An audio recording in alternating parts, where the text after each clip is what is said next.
The snowstorm in Ardahan, Turkey on December 13, 2024 led to heavy snowfall with accumulation of 1-3 inches expected.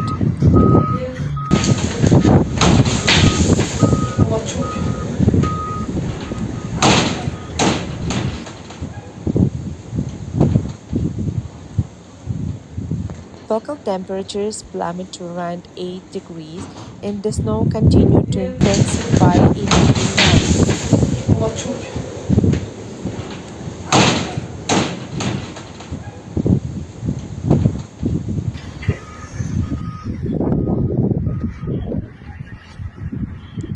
Snowfall in the region is typical during December, with the city often experiencing low temperatures and heavy snow.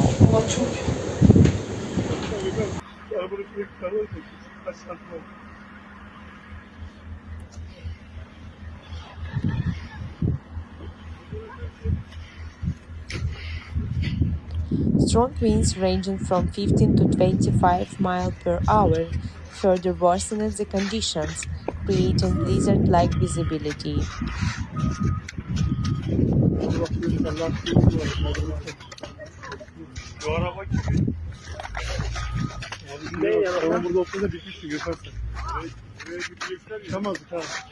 The storm is part of a broader winter pattern, affected various parts of Turkey, including areas with similar cold conditions.